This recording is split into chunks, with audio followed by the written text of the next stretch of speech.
Hello, listeners. Welcome to season 2 of the Masters Decoded podcast. I am Manish Merchant, the chief decoder.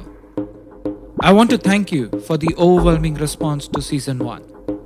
Your feedback and encouragement led me to bring you season 2 of the Masters Decoded.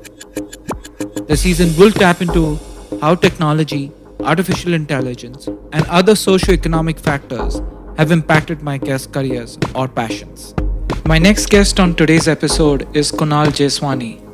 Kunal is the CEO of Ogilvy India and has been with the company for the last 16 years.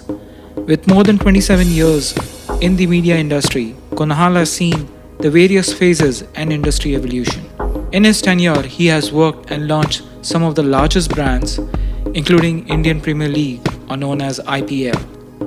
Without much further ado, let me get on with it. Hi, Kunal. Welcome to Masters Decoded podcast series. Really glad to have you on the show today. Hi, Anis. Thank you. Happy to be here. Looking forward to a fun conversation. I'm sure we'll keep it fun. And the industry which you are in is all about fun. It's having fun. And talking about the industry and where your focus is, you've been spending around almost 2 decades in the media and the advertising industry. And you've seen the industry evolve, and especially now with your current role at Ogilvy, uh, you've seen before also the pandemic and during the pandemic. I'm sure the brands would be evolving at a much more rapid pace. What's been your perspective of this entire industry? Look, it's a highly creative, fun every day, extremely hard work. Rapid burnout, but incredibly fun space to be in, right?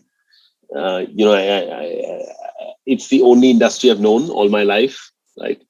But it's a large body of experience because it's one of the industries that gets you to work on so many clients, so many brands, so many categories, and you have to learn every single day, right? Because we win new clients every day, we win new categories every day. The first thing you need to do is say, okay, I'm selling tea from tomorrow, right? I need to know everything about the tea industry, everything about the tea consumer, what drives them, what makes them tick. The next day you're doing cars, and you need to know everything about the car industry and what makes people passionate about that, right?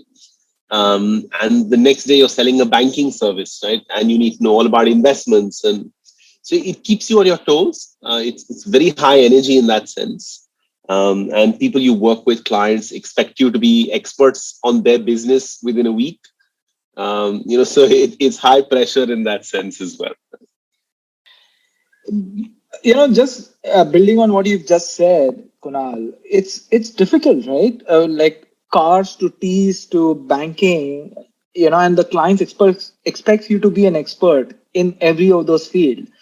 I'm sure you have the team around you, but even individually, when you have to represent Ogilvy, because I'm sure you're working, and yeah, I've seen the profile. You work with some of the biggest brands in the world. Uh, how do you keep up as an individual and your company as well? I think the reality is we all can, right? I think that's the first thing, because I started my career as an assistant account executive, right? Which is the lowest designation you can get in the advertising business. Okay. But I realized quickly within my first few weeks of work that you're expected to learn as fast as everybody else is learning. Mm. You're not expected to do the same things, right? Your role in meetings is different, but you're expected to learn as fast. Mm. And I realized early on that all of us are able to. Right? Okay. I think it's like, today, if you move careers and somebody gives you a job in a tea company, you learn, you'll figure it out one way or the other. It's, it is complex because you need to figure out, how tea is farmed, what leaves are used, how they're dried, what matters to a consumer, but what matters in the product as well. How do people taste it? How do they consume it? Right?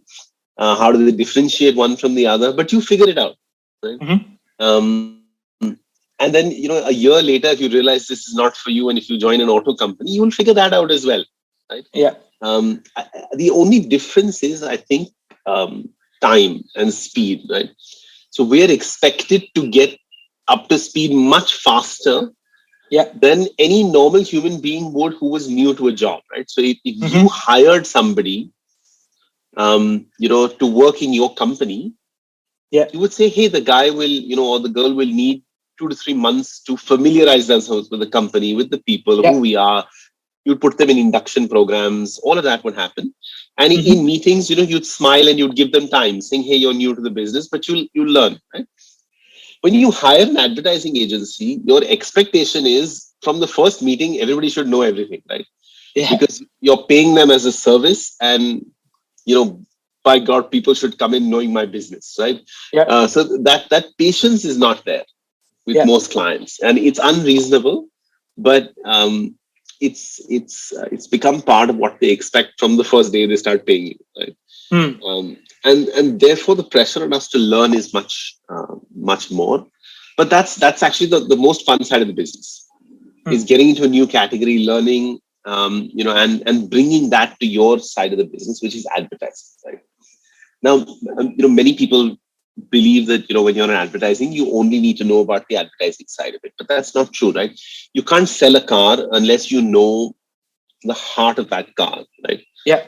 You need to know about everything that makes it tick. You need to know about consumers who are, neck deep into auto and, love cars, and you need to Yeah. understand what makes them tick and what's going to make somebody buy this thing, right?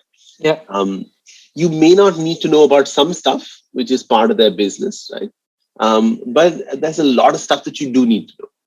Yeah. You need to know about manufacturing, right? How it's manufactured, what makes it different. You need to know about distribution, how it's sold, what the experiences is in the sale outlet, right? You need to know about competition. You need to know how it's different, how it performs. You need to know how somebody feels when they sit inside it versus sitting inside another car, right? Yeah. You need to understand consumer emotions linked to the brand historically, as well as what you want to ship. So there's a lot of assimilation that needs to happen. And from Mm-hmm. there, you need to distill it down to a really simple thought that somebody will look at and say, wow, that sounds interesting, and I want to know more about this car. Right? Yeah. And that's the fun part of the job. That's the challenge of it as well. You spoke about the burnout, and keeping up with the pace. Also, you have to move much faster than what your clients would expect. And like you said, the first meeting, everybody, you might have got won the client yesterday, and tomorrow is the meeting, or today is the meeting, Yeah. and you're expected to be ready 9 a.m. in front of the customer, all shiny, gloomy, with being an expert. How do you? And you've been there in this industry, how do you mentally, and it's not just you, how do you ensure that your team mentally is stable or not burning out? Because this can lead to a lot of other things. Yeah. Okay. So, the burnout actually doesn't come from that side of the business. It's not from the rapid speed of learning and the graph you need to follow. The burnout comes in two sides of our business. The first is the ability to take rejection over and over again. Mm-hmm. It's a creative business. And in that creative business, the only thing we have is people and ideas. That's our Mm-hmm. business, right? We don't sell anything else. Mm-hmm. And the unfortunate part of the business is because it's commercial art in a sense. You're creating for somebody else. And yeah, it's not like you're getting commissioned to create a piece of art, like an artist, and somebody comes back at the end and says, okay, great, I like it or I don't like it. It's not that. Right? It's somebody paying you money to be involved in every step of the conceptualizing of the art to the completion. Right? Mm-hmm. So they want to see the first sketch. Yeah. They want to approve that. They want to see the first layer of paint, the second layer of paint, the third layer of paint, the complexity, and they want to reject at every stage, right? Till they have an end product that they've signed off from step 1 to step 10. And in that process, there's a lot of rejection. So just imagine you're an account manager or a strategist or a creative person, and you walk into the room today and say, "Hey, this is the strap," right? And somebody said, and you've thought that through, you put it together in a presentation, all of that. And somebody says, no, I don't agree. Here's 3 pieces of feedback, come back. And you do it again, and it's there. And no, I don't agree. And here's 3 pieces of feedback, and come back. And you do it again, right? And then you get to the work, right? Okay, here's a concept. Here's a headline. Here's how we'll treat it, right? And somebody says, no, don't agree, redo, right? No, don't agree, redo. No, don't agree, redo, right? Till you get to a point where somebody buys into the concept. Then you go and create something, right? Like this podcast, or you shoot a film, or you do something else, right? And somebody says, hey, thank you, I like it, I don't like it, right? Shelve it. It's horrible, right? Or it's great, but I don't like 10 things in it. Change these, right? And you change it again. Right? And it's just that process of constant rejection and a little bit of approval, right? So the high point for everybody in the business, everybody, is seeing great work on your brands out in market, right? Being finished stuff out. So that you can come home, your family sees, your friends see and say, hey, were you involved in that piece of work? Yes, I was. Fantastic. Right? But what they don't see is the 100 pieces that were rejected to get there. And that's where the burnout occurs. A significant amount of burnout happens there. The second area of our business where burnout happens is just the volume of work that needs to be produced and the time it needs to be produced in. So the pressure of that, right? Of saying, hey, I want this tomorrow and I want this day after and I want it, sometimes it's both coupled. I'm rejecting what you're bringing to the table right now, but we still have a 6-day deadline to go live and there's nothing on the table. Think up something, I may reject it again tomorrow, but I need the final product in 7 days. Right? So it's the balance of that whole pressure of delivery, to deadlines, volumes of delivery, coupled with rejection at every single stage. Right? That's where the burnout happens in the business. Now the question you asked is, how do we cope with that? And the only way we do is by supporting each other. Right? Like I said, an advertising business has nothing but people and ideas. We have nothing else. We don't have factories. We just have people. We have teams of people that create, right? The only way to, to manage burnout is for you to be deeply connected with your teams and for those teams to support each other and for the company as a whole to create an environment where you can be supported, right? And what that means is that I'll give you my personal example, right? I've always said to myself that the day I don't enjoy working with the people I work with in my office, I'll leave the business, right? Or I'll leave the company and move to another one. The only thing that makes it worthwhile is not the clients, it's not the money, it's two things. It's seeing the work out, that first bit, and having people to work with every day that you trust and love, people who have your back, people who rally together and say, hey, listen, we can do this, because you can't do it alone. Nothing in our business can be done alone, right? And when you have 10 things to deliver in 6 days and the client rejects something, there is a huge power in coming back as a team and saying, hey, listen, we got this, right? We're not going to sink. None of us is going to sink. We got this together, right? So this is what I'm going to do. This is what you're going to do. This is how we're going to pull it all together. This is what we're going to go back with tomorrow. If you have that kind of culture, fantastic, right? If you have the kind of culture, if you build the kind of culture that survives on fear or on oppression, then that burnout is much faster. So, for example, if you go to a meeting and you get thrown out and stuff is rejected, and you come back, right, and your boss says, were you out of your mind going into that meeting with this shit? I don't care what you do, but by tomorrow morning, have something ready. We're going back again, right? And I don't want to lose face in front of that client again. If you live in that kind of environment, your burnout goes much faster. Right? Interesting. If you live in an environment where somebody comes back and says, we got this together, here's what we'll do, right? And don't stress. I mean, at the end of the day, it's a process that we've gone through a million times before. Right? We'll go back, we'll present again, we'll go back, we'll present again. If they keep rejecting it, the client knows as well they're not going to meet their deadline. The pressure's on them as much as it is on us, right? To find something that works for everybody. Everybody works in that environment, great, right? You'll love it. Switching gears a little bit, Kunal, and going way back in 1990s when you completed your undergrad, and you decided to do your post-graduation with MICA.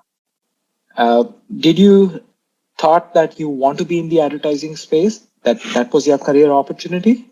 Oh God, not at all. The reason I went to MICA, when I was in college in Jai Hind, I Mm-hmm. was very interested in theatre. It came from school. I used to be on stage all the time. Similarly in college, and I got the opportunity to act in a small side part with a professional theatre production. The Okay. play was called Laran Sahib.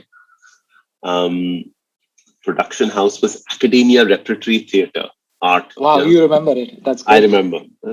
And Raul Dacunia was the director. We had Rajat Kapoor and a few other people in the play.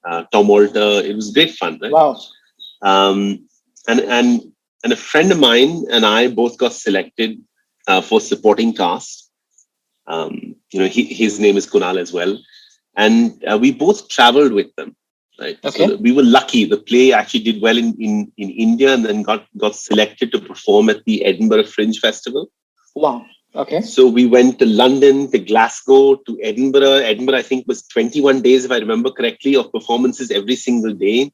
Wow. And I had the time of my life. I enjoyed it so much. And I said, this is what I want to do for the rest of my life, right? But there was no money. I mean, Okay. they hardly paid us anything. They took good care of us. We were fed well. We had a good time, but there's no money in it, right? So I Mm-hmm. figured I had to work in life and do something. So I went to Raul Dacunia and I said, what do you do? So he said, I work in advertising, and it's very chill. Like, if you want to do theater and you want to do something fun, get into advertising. Mm-hmm. And I said, that sounds fabulous, right? So I came back and I tried to figure, where do I study to do advertising? And MICA turned up and stuff. And I said, that's the place to go, right? So I went to MICA and I studied advertising, and, I had full blinkers on. I said, I don't want to go to a marketing company, nothing. This is the only place I want to work because I want to do theater as well. Right? Yeah. Now, as luck would have it, I ended up just doing advertising and not doing any theater. And Yeah. and I think the mistake I made was I forgot to ask Rahul, what part of advertising should I be in? Yeah. If he told me, listen, become a copywriter and you'll have a lot of time and you'll be able to Yeah. travel, right? Maybe life would have been a little different. Hmm. So your first job, right? You did MICA. You get selected through MICA in this company called LOL, It which was was actually Enterprise Enterprise Nexus. Nexus. Yeah, Yeah. which was part of the LOL group. Yes, it had the Low Group had a small stake in it. Yeah. Not a majority controlling stake, a minority stake. And that time the Low Group was Frank Lowe. Actually, Frank Lowe, was Yeah. there, and Mohammed Khan was leading Enterprise, and Rajiv Agarwal was leading Nexus, and the two of them had merged their companies, and it had become Enterprise Nexus. And it was a fabulous company to work with at that time, right? Hmm. Wonderful people. Mohammed was this hugely admired stalwart of the advertising industry, and we got to see him every day, right? We'd walk in Yeah. and he would be there, right? And Rajiv was there as well. Fantastic reputation, built on many brands, including Raymond and stuff. And that company was alive and on fire at that time. It had fabulous people, right? Some people I remember, I great friends at that time who I still cherish for life, right? Prashant, Zarvan, I met Abhijit and Raj there. It just tons of people, really, really good people. Sunita Suresh, people who are, and Andy Halve, M. Raghunath, just Hmm. fabulous characters at that time. Yeah. And I was lucky to have that time with all of them in the early Hmm. years. It's interesting, and it's always fascinating to speak to somebody in the advertising and the branding because they have some amazing stories to recite, and I'm sure you have many up your sleeve. But specifically, one thing which sparked my interest of you launching IPL in India as a Yeah, brand. yeah. How was that experience? Because it's not just launching cricket again to India, but it's launching a new format to India because cricket is almost like a religion in India. Yeah, Uh, absolutely. so how is that? Yeah, let me take you through that. IPL was a fabulous learning experience for me, for two reasons. One is I got to work directly with Piyush Pandey, which was Mm-hmm. fabulous in itself, right? Um, Piyush has tremendous respect in the industry, and I saw that firsthand. But more importantly, I got to see how he works, Yeah. right? Really up close. Because when you join a company like Ogilvy, there are 100 clients, there are 1,000 people, there are literally 1,000 people, right? Yeah. And when I joined Ogilvy, I was new to the system, and it would be rare for you to work with Piyush directly. Mm-hmm. It would be even rarer to work with him so closely that you actually learn from it. Mm-hmm. And the IPL was one of those experiences. And we talked about pressure and culture and burnout. And I'll give you an example of what working with Piyush is like. So we got called for our first meeting with the BCCI team on IPL, um, and and the reason we got called to present, amongst other agencies, because it was a pitch, but one of the reasons was, Piyush and some of his friends, cricketing folks, because he comes from a cricketing background as well, had actually helped conceptualize the idea of IPL. Mm. Even before the BCCI said, okay, we're going to hold it as the event, put it up for pitch and all, he was involved in actually conceptualizing the idea at some stage. So anyway, we got called for a meeting, and it was a pitch presentation. So multiple agencies pitching for the same business. And I stood up to present, and I, Mm-hmm. said, okay, here are the Ogilvy credentials, right? And they stopped me right there, right? And Lalit Modi, who was there, again, great experience working with him, fabulous, right? So Lalit said, hey, listen, we know all about Ogilvy. You don't need to show us credentials. Show us the work. And we were like, okay, we've obviously got something wrong, because we came in expecting a credentials meeting. We don't have work ready, right? We don't have a brief from you. We don't have anything, right? So he said, look, I'm sorry, but all the other agencies are presenting work. And why do you need a brief? Piyush knows enough about cricket. He's, been part of conceptualizing the idea. Just show us the work. And so we were almost out of the pitch, right? Because there are other agencies presenting work. We've just come Yeah. with credentials. So Piyush, in his wonderful style, looked at the BCCI team there and said, okay, we apologize. We got this wrong. We thought we had to come in only with credentials. Why didn't you give us 48 hours? I don't even remember if it was 48 hours or 24 hours, right? Okay. And he said, we'll come back with a campaign. Oh, And wow. they said, Okay. great, okay, so why don't you do that? And we step out. And Piyush, and I'm looking worried, obviously, because I know the business, right? And I'm like, Piyush, how are we going to get ready in 48 hours? Yeah. It's a campaign to launch IPL. I mean, it's not one press ad or something like that. Right? He Mm-hmm. said, don't worry. Let's go to my house. Right? So we go to his house in Mahim. He lives between Mahim and Shivaji Park. And we go to his place, and he sits down, and it's late evening.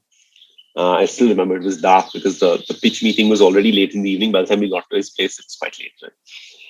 So he says, sit down, have a drink, right? So we sat, and it was just two of us, right? And I'm just wondering what's going to happen now, right? Really, Mm-hmm. right?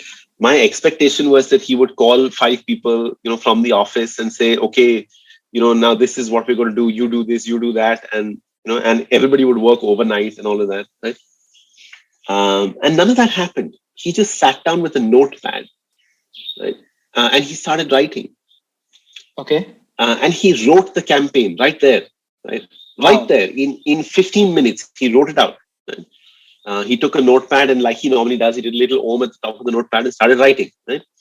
Um, and it was it was a voiceover that flows, um, and the theme was Karmiyud, right? And he picked it up quickly. He does that. He says, okay, this is what we're going. I mean, we don't have time for research now. We don't have time for strategy. None of that is there. So I'm just going to write, and whatever we do, we roll with this, right, and see what happens. So he wrote this piece called Karmiyud, right, which is because he knows cricket so well. Right? He said, look, in the IPL's case, it's not going to be about countries. It's not going to be about teams. It's going to be Teams. about individual players, right? in the Yeah. first year because nobody knew the teams. At that time, nobody even knew what the teams would be called because they hadn't been Yeah. sold yet. It was just Yeah. the concept for the launch of this platform, right? Mm-hmm. And he said it's going to be about individual players and what each of them does in their own right on the field. Right? Mm-hmm. And he wrote this poem called Karmiyut, right? Saying it's not about country, it's not about anything, right? It's about you and what you do in the field. It's about this individual one. Right? He wrote it. He called up his brother in the night. He called up a music composer in the night and said, "Hey, listen, I've written this. Can you help me just bring this together by tomorrow morning?" He Okay. got a track composed. He got I think his brother to do the voiceover. Yeah, for the pitch. Right? So his brother did the voice. He got a music composer to do the track. And then we briefed a couple of people in the office to do print, outdoor, radio, and stuff around it. Right, saying this will be the Mm-hmm. lead film. And this is all the stuff. And we were back at the BCCI's office, I think a couple of days later, 48 hours. And we presented the whole piece and we won. Oh, wow. Yeah. And then, of course, that's just the pitch story, right? From then on, Mm-hmm. there's a lot of chaos that ensued because, the teams were then, the teams started coming up on, who's who. And then we started having this thing about, actually getting people to feel aligned to a Mm-hmm. team because it was a new concept in India, right? Nobody had ever Yeah. done, right? And then we wrote this campaign of which side you on, right? Yeah. So we had the whole Karmayut piece, which ran as the master TV commercial or video at that time. And then we had the which side you on campaign, Mm-hmm. which really pitted people in metros because we also came upon this insight because we had little time once we'd won the pitch, saying actually inside every metro, there are people from every other metro. Yeah. Right. So inside every building, you will find somebody from Bangalore, somebody from Bombay, somebody from Calcutta. Right? So we made it about those communities inside every office. Right. So you're in an office environment, and the question is which side are you on. Right. It doesn't matter whether you're on Bombay or Bangalore or in Calcutta because we're so cosmopolitan in that sense. There are, and we made it. The first set of films I still remember there was this evil animosity between people. Like people who would try to actually put other people down, subvert them, make them feel like shit because they belong to or were affiliated with another team. Right? Yeah. It was fun. So that was the first year. And then I handled it for another 3 to 4 years, but the company handled it for another 10 years. Wow. And we built that brand slowly over a 10-year period. No, it's a formidable brand today. I would call it's a brand because people live and die by it, right? Like I can tell you, I'm pretty upset that it went off this year because that was the only saving grace or an entertainment which was far enriching than the stupid OTT channels which we keep watching, right? The binge watching was very. But anyways, switching gears a little bit. Yeah, you've also seen this industry far too near to see the impact of you, like you spoke about the insight, the data and the technology becoming more prevalent as we move forward. And in creative space, it's like you said, it's people. But now there is a lot of infusion of data and technology also coming in. What's your perspective of where this can go and how would this move into in the future? Yeah, look, I always come at it from a consumer perspective, right? And this is the point of view I try to give clients as well. At the end of the day, you want a consumer to buy a product or a service. Before that consumer buys the product or service, they need to start feeling positively predisposed towards your brand. Before they start feeling positively predisposed towards your brand, they need to, first of all, acknowledge that this brand exists in my world and remember it. Right? So you have this whole world of communication today, which is data driven, invasive, and plentiful. Right? You turn your attention to any screen today, on any platform, on any app, on any OTT, on anything, right? You'll find advertising. Yep. And it sits, it looks on, and I'm not even talking about traditional media, right? I'm just talking about stuff, but I mean, it's all around you on traditional media as well. In all of that, um, world of communication that hits you, um, the most scarce thing you have to give is your attention, right? Um, uh, and for any advertising to break through, first it needs your attention. Then it needs your memory. Then it needs your affiliation or love or whatever you want to call it, right? As a consumer. And then after all of that, do you actually say, okay, I want to try this? And sometimes all of this can happen, in at speed. Sometimes all of it can take a lot of time, and you have to have patience for it. I think where we put too much pressure on data is we expect that if we have a set of data, that data should suddenly work magically and lead to communication that makes people buy stuff immediately. Right? I'll give you a simple example. Hey, listen, I went to a store and I bought a trouser. Yeah. Right. That's a piece of data. It's information. Yeah. Right. I'm already positively predisposed to that brand. I've been to the store or I've been to their e-commerce platform and I bought a trouser. It may be a formal trouser. The assumption from there can be anything, right? The assumption can be great. The person needs to buy a shirt next. Yeah. And that assumption may or may not be true, right? It's just an assumption you're making from the data, right? I may have 20 shirts. I may not need another shirt. Yeah. And if you take that assumption from the data and say, okay, now I'm going to hit you with shirt advertising as an individual, right? I know you love the brand because you've been to my shop and bought it. Yeah. And now all you're going to get from me is shirt advertising. And I'll show you every single shirt I have in every color, and day after day, I'll just keep giving you that, right? And I think that's where we tend to make it so linear and stupid sometimes that consumers get put off. Yeah. Right? I came to your store and I bought something. That does not mean I want to come there again tomorrow. Yeah. It does not mean that I want a related product. Right? It might. But if that's the only assumption you walk in with, right, you're going to irritate somebody. Right? You're going to irritate a large amount of your consumers, most likely. Right? Yeah. But I think data needs to inform. But I think if we start using data literally, saying, "Hey, we've got a data point, it must lead to a next data point," right? Or it must in a linear way lead to the next sale, which is for XYZ product. Right? And we all see that in our lives, right? We all see when brands start pushing specific stuff to us that comes from data that is linked to purchases or searches that we did in the past. It's hugely irritating, right? Because the reality is all consumers are not the same, right? Every guy who came and bought a trouser from you is not looking for another shirt. And you have no other assessment to make, right? You can say, okay, either I'll sell him another trouser or I'll sell him a shirt or a pair of socks. But human beings are not like that. Right? What human beings are really like is saying, hey, I came to your store. I like your brand. I bought one other piece, right? Just keep me in love with your brand. That's all. When I'm ready for something else, I'll come and pick it up. Yeah. And I think if we take that as the lever and say, hey, this individual is predisposed to us, what can we show him or her that will continue this journey of I love this brand? Yeah. Right? And that is creative magic. That's not going to come from data.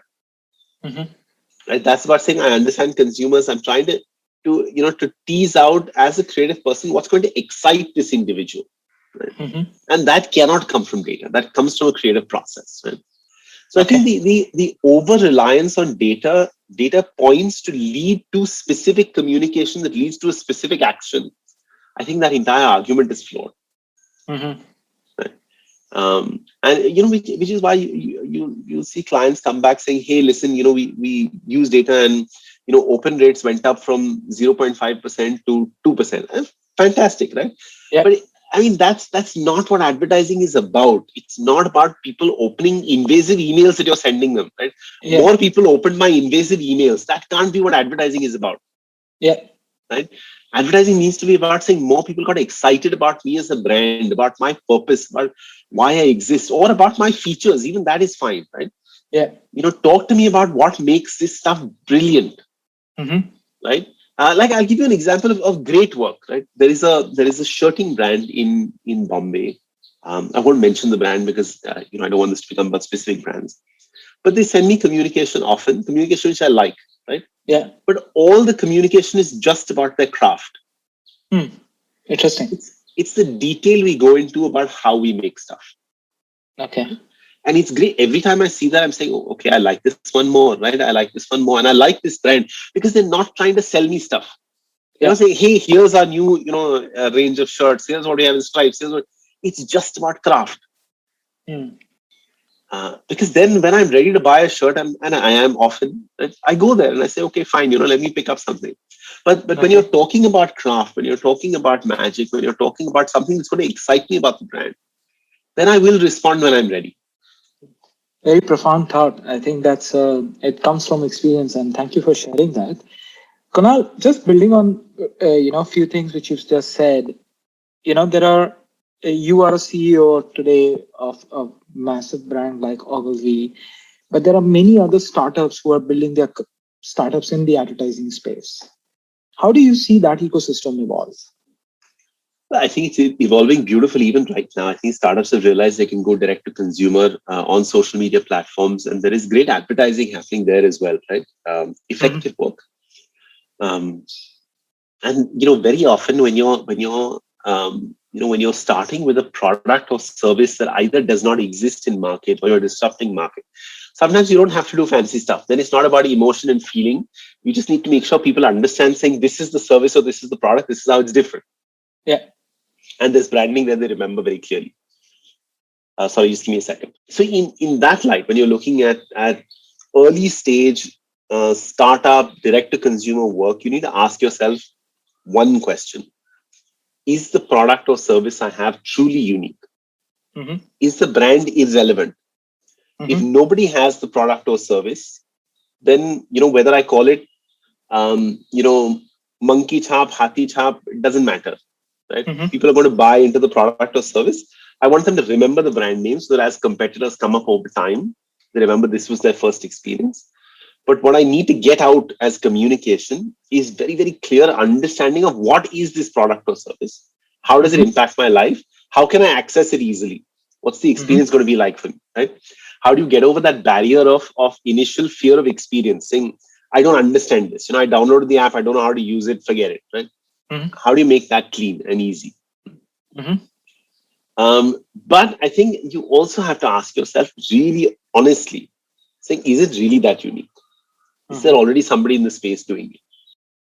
And if there is somebody else in the space doing it, then it's about brand choice. Right? Then it's not about saying I have a unique product or service. The minute you reach that point where the consumer can look at two or more products or services that are similar, not saying identical, but similar. And consumers are simplistic human beings, right? They bring it down to simplicity, saying this is similar, that is similar, right? Yep. Very often as startups, we get caught up in small stuff. We say, we are unique because in our service, there is this one unique feature or these two unique features or these three unique features.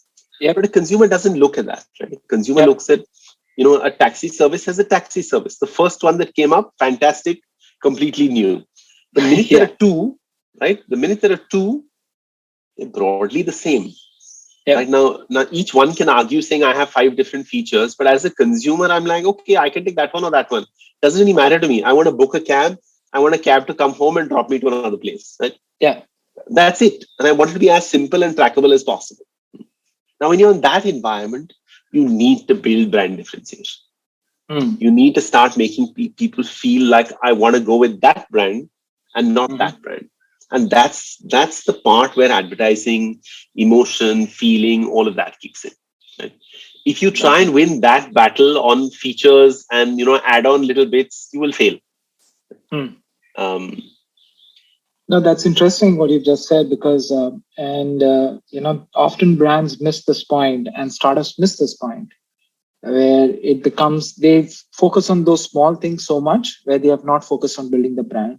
Yeah, I don't get me wrong. I'm saying if you have something truly unique, by all means, don't focus on the brand. Just focus on getting that out in the world. And that Yeah. unique can be a price point as well, right? You can offer the same service at half the price. It's unique enough Yep. to get your consumers, no problem, right?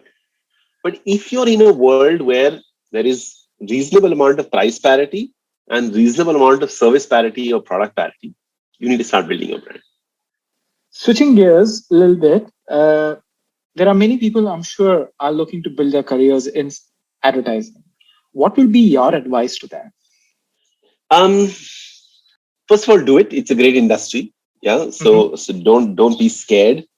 Um, I think what you should be ready for is for the industry to challenge your abilities at many levels, right? Mm. To challenge your ability to learn, to challenge your ability to take stress and pressure, and most importantly, challenge your ability to take rejection, Mm-hmm. because those are all realities of the business. Mm-hmm. You have to learn quickly, category after category.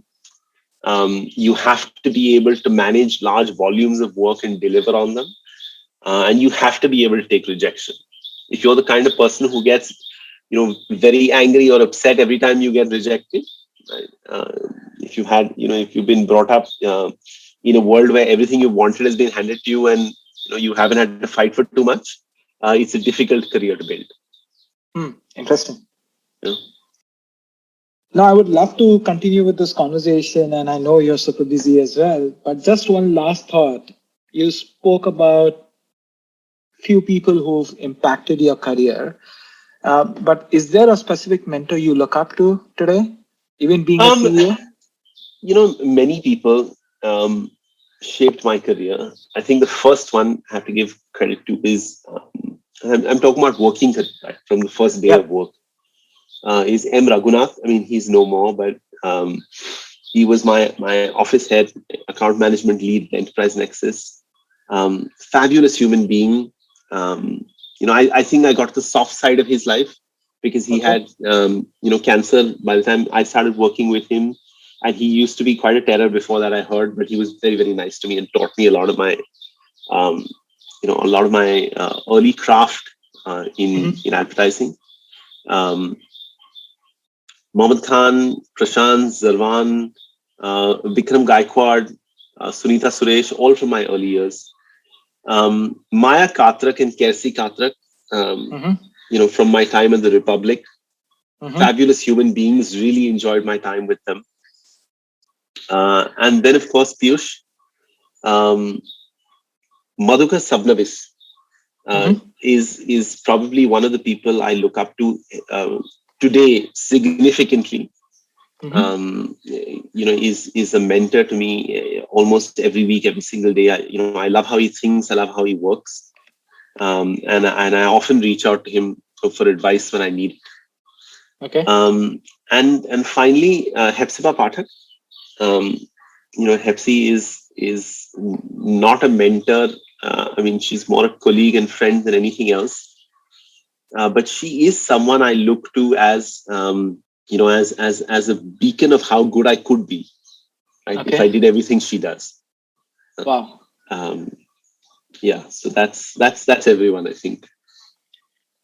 Now, Kunal, this has been a wonderful conversation. I would love to continue with this conversation and keep going, but you are super busy, and I want to be respectful of your time. It's been an amazing conversation. And thank you for taking time out from your busy schedule. Really appreciate that. No problem. Thanks, Sunny. Sorry we started late. And I hope you got enough. If you want another 15 minutes, I'm happy to do it. But if you've got another call scheduled, please go ahead. No, I think this has been perfect, I would say. Okay. Lovely. I hope you enjoyed it. Yeah, very much. Very much. Yeah. It was completely informal, but no, it was a great chatting up with you. Yeah. All right, sir. Take care. Thank you. Thank you. Stay Bye-bye. safe and be blessed. Bye-bye. See ya. Thank you for listening in. And we close yet another episode of Masters Decoded. If you've enjoyed the episode, please, you can help us out by sharing it on social media. I would personally appreciate that. It's how we can reach more listeners, and the more listeners we have, the more awesome guests I can get in touch and convince to participate in these conversations that are a joy to have for me, and I hope they are a joy for you to listen as well. You can also help a lot leaving reviews on iTunes or your podcast service of choice. Reviews are surprisingly helpful in supporting the podcast to get to more listeners. If this episode has intrigued you, I would request you to subscribe to the podcast to stay up to date and get notified to the future episodes. With that, I bid you and see you in the next episode.